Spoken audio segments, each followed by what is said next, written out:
ஓம் சாந்தி 16/6/2025. இனிமையான குழந்தைகளே, நமக்கு எந்த ஒரு தேகதாரியும் கற்பிக்கவில்லை. அசரீரியான தந்தை ஷரீரத்தில் பிரவேசமாகி நமக்காகவே கற்பிக்க வந்திருக்கிறார் என்ற மகிழ்ச்சியில் எப்பொழுதும் இருங்கள். கேள்வி: குழந்தைகளாகிய உங்களுக்கு ஞானத்தின் 3வது கண் ஏன் கிடைத்திருக்கிறது? பதில்: சாந்தி தாமம் மற்றும் சுகதாமத்தை காண்பதற்காக நமக்கு ஞானத்தின் 3வது கண் கிடைத்துள்ளது. இந்த கண்கள் மூலமாக காணும் பழைய உலகம், உற்றார் உறவினர்கள் ஆகிய அனைத்திலிருந்தும் புத்தியை விலக்க வேண்டும். குப்பையிலிருந்து வெளியேற்றி மலர் போன்று ஆக்குவதற்காக தந்தை வந்திருக்கிறார். ஆகவே அப்படிப்பட்ட தந்தைக்கு மரியாதை கொடுக்க வேண்டும். ஓம் சாந்தி. குழந்தைகளுக்காக சிவபகவான் வாக்கியம். சிவபகவான் சத்தியமான பாபா என அழைக்கப்படுகிறார். ஏனென்றால் படைப்பவராக இருக்கிறார் அல்லவா. இப்பொழுது குழந்தைகள் உங்களை பகவான் பகவதியாக ஆக்குவதற்கு பகவான் கற்பிக்கிறார். இதனை ஒவ்வொருவரும் நன்றாக புரிந்துள்ளீர்கள். தனது படிப்பு, தனது ஆசிரியர் மற்றும் படிப்பின் முடிவை பற்றி தெரியாமல் எந்த மாணவரும் இருக்க மாட்டார்கள். பகவான் கற்பிக்கிறார். ஆகவே குழந்தைகளுக்கு எவ்வளவு மகிழ்ச்சி இருக்க வேண்டும். இந்த மகிழ்ச்சி ஏன் நிலையாக இருப்பது இல்லை? நமக்கு எந்த தேகதாரியும் படிப்பிக்கவில்லை என உங்களுக்கு தெரியும். அஷரீரியான தந்தை ஷரீரத்தில் பிரவேசம் செய்து குழந்தைகள் உங்களுக்கு கற்பிக்க வந்திருக்கிறார். பகவான் வந்து கற்பிக்கிறார் என்பது வேறு யாருக்கும் தெரியாது. நாம் பகவானின் குழந்தைகள். அவரே நமக்கு படிப்பு சொல்லித் தருகிறார். அவரே ஞான கடலாக இருக்கிறார் என நீங்கள் அறிந்துள்ளீர்கள். சிவ பாபாவின் எதிரில் நீங்கள் அமர்ந்துள்ளீர்கள். ஆத்மாக்கள் மற்றும் பரமாத்மாவின் சந்திப்பு இப்பொழுது மட்டுமே ஏற்படுகிறது. இதனை மறக்கக்கூடாது. ஆனால் மாயை மறக்க வைக்கிறது. பகவான் நமக்கு கற்பிக்கிறார் என்ற போதை இருக்க வேண்டும். அவரை நினைவு செய்து கொண்டே இருக்க வேண்டும். ஆனால் சிலர் முற்றிலும் மறந்து விடுகிறார்கள். துளி அளவும் புரியாமல் இருக்கிறார்கள். அநேக குழந்தைகள் மறந்து விடுகிறார்கள் என பகவான் அவரே கூறுகிறார். மறக்கவில்லை என்றால் அந்த மகிழ்ச்சி இருக்கும் அல்லவா. நாம் பகவானின் குழந்தைகள். அவரே நமக்கு கற்பிக்கிறார். ஆனாலும் மாயை அவ்வளவு சக்திசாலியாக இருக்கிறது. முற்றிலும் மறக்க வைத்து விடுகிறது. இந்த கண்களால் பார்க்கக்கூடிய பழைய உலகம் உற்றார் உறவினர்களின் பக்கம் புத்தியை கொண்டு செல்கிறது. இப்பொழுது குழந்தைகளுக்கு தந்தை 3வது கண்ணை தருகிறார். நீங்கள் சாந்தி தாமம், சுகதாமத்தை நினைவு செய்யுங்கள். இது துக்கமான உலகம், மிகவும் கெட்ட உலகம். பாரதம் சொர்க்கமாக இருந்தது, இப்பொழுது நரகமாக இருக்கிறது. தந்தை மீண்டும் வந்து மலராக ஆக்குகிறார். அங்கு உங்களுக்கு 21 பிறவிகளுக்கான சுகம் கிடைக்கிறது. இதற்காகவே நீங்கள் படிக்கின்றீர்கள். ஆனால் முழுமையாக படிக்காத காரணத்தினால் புத்தி, செல்வம் மற்றும் சொத்து போன்றவற்றில் மாட்டிக்கொள்கிறது. அதிலிருந்து புத்தி வெளிவருவது இல்லை. சாந்தி தாமம், சுகதாமத்தை நோக்கி புத்தியை கொண்டு செல்லுங்கள் என தந்தை கூறுகிறார். ஆனால் இங்கு அமர்ந்து இருந்தாலும் புத்தி பழைய உலகத்திலிருந்து துண்டிக்கப்படவில்லை. நல்ல மலர் போன்று தூய்மையானவராக ஆக்குவதற்கு இப்பொழுது தந்தை வந்திருக்கிறார். பாபா நம்மை தூய்மையாக ஆக்கி தூய்மையான உலகத்திற்கு அழைத்து செல்கிறார். ஆகவே அப்படிப்பட்ட தந்தைக்கு எவ்வளவு மரியாதை செலுத்த வேண்டும் என நீங்கள் முக்கியமாக தூய்மைக்காக தான் கூறுகின்றீர்கள். அப்படிப்பட்ட பாபாவிடம் முற்றிலும் பலியாக வேண்டும். பரம்தாமத்திலிருந்து வந்து குழந்தைகளாகிய நமக்கு கற்பிக்கிறார். குழந்தைகளுக்காக எவ்வளவு முயற்சி செய்கிறார். முற்றிலும் குப்பை போன்ற உலகத்தில் இருந்து நம்மை விடுவிக்கிறார். இப்பொழுது நீங்கள் மலராக ஆகின்றீர்கள். ஒவ்வொரு கல்பமும் நாம் அவ்வாறு மலராக ஆகிறோம். மனிதனை தேவதையாக ஆக்குவது வேறு யாராலும் முடியாது. இப்பொழுது நமக்கு தந்தை படிப்பிக்கிறார். இங்கு நாம் மனிதனிலிருந்து தேவதையாக ஆவதற்கு வந்திருக்கிறோம். இது கூட இப்பொழுதுதான் உங்களுக்கு தெரியும். நாம் சொர்க்கவாசியாக இருந்தோம் என இதற்கு முன்பு நமக்கு தெரியாது. நீங்கள் ராஜ்யம் செய்தீர்கள். பிறகு ராவணன் ராஜ்யத்தை எடுத்துக்கொண்டான் என தந்தை இப்பொழுது கூறுகிறார். நீங்கள் மட்டுமே மிகவும் சுகத்தை அடைந்தீர்கள். பிறகு 84 பிறவிகள் எடுத்து ஏணியிலிருந்து கீழே இறங்கினீர்கள். இதுதான் சீர்கெட்டு போன உலகம். மனிதர்கள் எவ்வளவு துக்கத்தில் இருக்கிறார்கள். எவ்வளவு பேர் பட்டினியால் இறக்கின்றனர். துளியளவும் சுகமில்லை. எவ்வளவு பெரிய செல்வந்தராக இருந்தாலும் அல்பகால சுகம்தான் இருக்கிறது.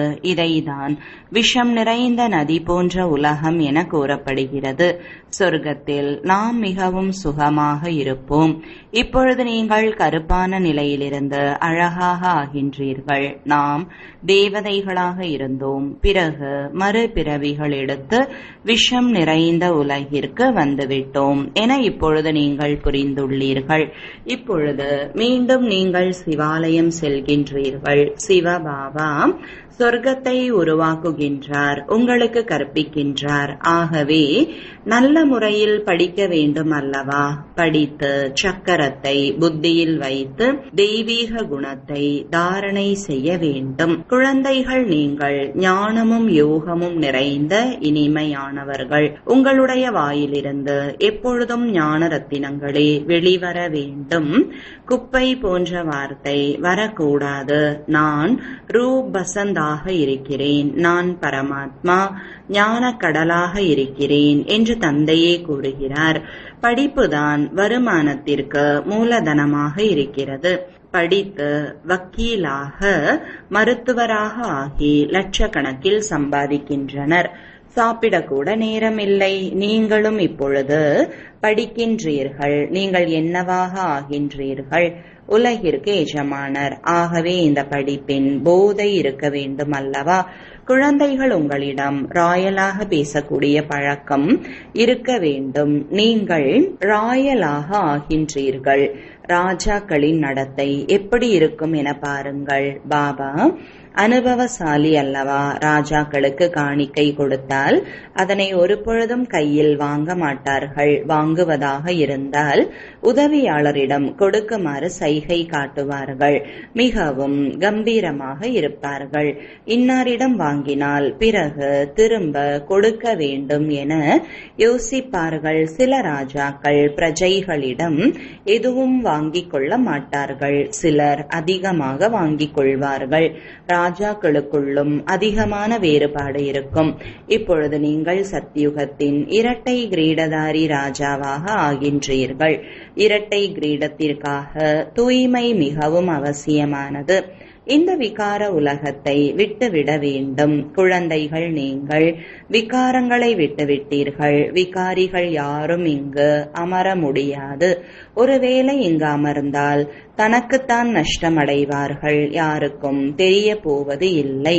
சிலர் சமாளித்து விடுகின்றனர். தந்தை பார்த்தாலும் பார்க்காவிட்டாலும் அவர்கள் தானாகவே பாவ ஆத்மாவாக ஆகிவிடுகிறார்கள். நீங்களும் பாவ ஆத்மாவாக இருந்தீர்கள். இப்பொழுது முயற்சி செய்து புண்ணிய ஆத்மாவாக ஆக வேண்டும். குழந்தைகள், உங்களுக்கு எவ்வளவு ஞானம் கிடைத்திருக்கிறது. இந்த ஞானத்தின் மூலமாக நீங்கள் கிருஷ்ணபுரியின் எஜமானராக ஆகின்றீர்கள். தந்தை எவ்வளவு அலங்கரிக்கிறார். உயர்ந்ததிலும் உயர்ந்த பகவான் கற்பிக்கிறார். ஆகவே எவ்வளவு மகிழ்ச்சியோடு படிக்க வேண்டும். இப்படிப்பட்ட படிப்பை பாக்கியசாலிகள் தான் படிக்கிறார்கள். மேலும் சான்றிதழும் வாங்க வேண்டும். நீங்கள் சரியாக படிக்காமல் புத்தி அலை பாய்கிறது என பாபாவும் கூறுவார். பிறகு என்ன ஆவீர்கள்? இவ்வாறு இருந்தால் தோல்வி அடைந்து விடுவாய் என லௌகீக தந்தையும் கூறத்தான் செய்வார். சிலர் படித்து லட்சக்கணக்கில் சம்பாதிக்கின்றனர், சிலர் அலைந்து கொண்டிருக்கின்றனர். நீங்கள் தாய் தந்தையை பின்பற்ற வேண்டும். யார் நன்றாக படித்து படிப்பிக்கின்றனரோ அவர்கள் இதே காரியத்தை செய்கிறார்கள். கண்காட்சியில் அநேகருக்கு படிப்பிக்கின்றனர் அல்லவா? நாளடைவில் எவ்வளவு துக்கம் அதிகமாகிறதோ அந்த அளவு மனிதர்களுக்கு வைராகியம் ஏற்படும். பிறகு படிப்பில் ஈடுபடுவார்கள். துக்கமான நேரத்தில் பகவானை மிகவும் நினைவு செய்வார்கள். துக்கமாக இருக்கும் நேரத்தில் ஹே ராம், ஐயோ பகவானே என மனிதர்கள் அலறுகிறார்கள். நீங்கள் அவ்வாறு எதுவும் செய்ய வேண்டாம். நீங்கள் மகிழ்ச்சியோடு தயாராகி கொண்டு இருக்கிறீர்கள். இந்த பழைய சரீரத்தை விட்டுவிட வேண்டும். நாம் நமது வீட்டிற்கு செல்ல வேண்டும். பிறகு அங்கே அழகான சரீரம் கிடைக்கும். முயற்சி செய்து படிப்பிக்கின்றவர்களை விட படிப்பவர்களின் நிலை மிகவும் நன்றாக ஆகிவிடுகிறது. அப்படியும் இருக்கிறார்கள். தந்தை ஒவ்வொருவரை பற்றியும் அறிந்திருக்கிறார் அல்லவா? தன்னை பற்றி குழந்தைகள் நீங்களே தன்னிடம் என்ன குறை இருக்கிறது என பார்க்க வேண்டும். மாயையின் தடைகளை கடந்து செல்ல வேண்டும். அதில் சிக்கிக் கொள்ளக்கூடாது. மாயை மிகவும் சக்திசாலியாக இருக்கிறது. நம்மால் எப்படி முயற்சி செய்வது என ஒருவேளை யாரேனும் யோசித்தால் பிறகு மாயை முற்றிலும் காயாகவே சாப்பிட்டுவிடும். முதலை யானையை விழுங்கியது என்ற கதை உள்ளது. மிகவும் நல்ல குழந்தைகளை கூட மாயை எனும் முதலை பிடித்து ஒரே அடியாக விழுங்கிவிடுகிறது. பிறகு தன்னைத்தான் விடுவித்துக் கொள்ள முடியாமல் ஆகின்றனர். நாங்கள் மாயையின் பிடியிலிருந்து விடுபட விரும்புகின்றோம் என அவர்களே புரிந்துள்ளனர். ஆனாலும் மாயை விடுவது இல்லை. பாபா மாயையிடம் எங்களை பிடிக்க வேண்டாம் என கூறுங்கள் என சொல்கின்றனர். இது யுத்த மைதானம் அல்லவா? மைதானத்திற்கு வந்த பிறகு எங்களை தாக்குதல் செய்ய வேண்டாம் என இன்னாரிடம் கூறுங்கள் என்று கூற முடியுமா? விளையாட வந்த பிறகு என் பக்கம் பந்து போட வேண்டாம் என சொல்வார்களா? யுத்த மைதானத்திற்கு வந்துவிட்டீர்கள், சண்டையிடத்தான் வேண்டும். மாயை மிகவும் வேகமாக வீழ்த்த முயற்சி செய்யும். நீங்கள் மிகவும் உயர்ந்த பதவியை பெற முடியும். இறைவன் படிப்பு சொல்லித் தருகிறார் என்பது சிறிய விஷயமா? இப்பொழுது வரிசைப்படி முயற்சியின் அடிப்படையில் உங்களுக்கு முன்னேறும் கலை ஏற்படுகிறது. ஒவ்வொரு குழந்தைகளுக்கும் நமது எதிர்கால வாழ்க்கையை வைரம் போன்று ஆக்கிக் கொள்வதில் ஆர்வம் இருக்க வேண்டும். தடைகளை நீக்க வேண்டும். எப்படியாவது முயற்சி செய்து தந்தையிடமிருந்து பிராப்தியை அவசியம் அடைய வேண்டும். இல்லை என்றால் ஒவ்வொரு கல்பமும் நாம் தோல்வி அடைவோம். செல்வந்தர் வீட்டு குழந்தையாக இருந்து அந்த தந்தை இந்த படிப்புக்கு தடை ஏற்படுத்தினால் நாங்கள் இந்த லட்சக்கணக்கான செல்வத்தை வைத்து என்ன செய்ய போகிறோம்? நாங்கள் எல்லையற்ற தந்தையிடமிருந்து உலக ராஜ்யத்தை அடைய வேண்டும் என கூற வேண்டும். இந்த லட்சம் கோடி பணம் அனைத்தும் நெருப்பில் சாம்பலாக கூடியது. சிலருடைய பொருள் மண்ணில் புதைந்தும் சிலருடைய பொருள் நெருப்பிலும் அழிந்துவிடும். முழு உலகமும் தீப்பற்றி எரிய போகிறது. இது முழுவதும் ராவணனுடைய இலங்கையாகும். நீங்கள் அனைவரும் சீதைகள். ராமர் வந்திருக்கிறார். முழு பூமியும் ஒரு ராவண ராஜ்யத்தின் தீவு போன்றது. ராவண ராஜ்யத்தை முடிக்க வைத்து உங்களை ராமராஜ்யத்திற்கு எஜமானராக ஆக்குவதற்கு தந்தை வந்திருக்கிறார். அதீந்திரிய சுகத்தை பற்றி கேட்க வேண்டும் என்றால் இந்த குழந்தைகளிடம் கேட்டு பாருங்கள் என கூறப்படுகிறது. ஆகவே உங்களுக்கு மனதிற்குள் அளவற்ற மகிழ்ச்சி இருக்க வேண்டும். நீங்கள் சுகமாக இருப்பதை பற்றி கண்காட்சியில் கூறுகின்றீர்கள் அல்லவா? நாங்கள் பாரதத்தை சொர்க்கமாக ஆக்குகின்றோம். ஸ்ரீமத் படி நடந்து பாரதத்திற்கு சேவை செய்கிறோம். எந்த அளவு ஸ்ரீமத் படி நடக்கின்றீர்களோ அந்த அளவு உயர்ந்த நிலையை அடைவீர்கள். உங்களுக்கு பல பேர் வழி சொல்வார்கள். எனவே அவற்றை கண்டறிந்து தன்னைத்தான் பாதுகாத்து கொள்ள வேண்டும். ஆங்காங்கே மாயையின் ரகசியமான பிரவேசமும் ஏற்படுகிறது. உள்ளுக்குள் மிகவும் மகிழ்ச்சி இருக்க வேண்டும். நீங்கள் உலகிற்கு எஜமானராகின்றீர்கள்.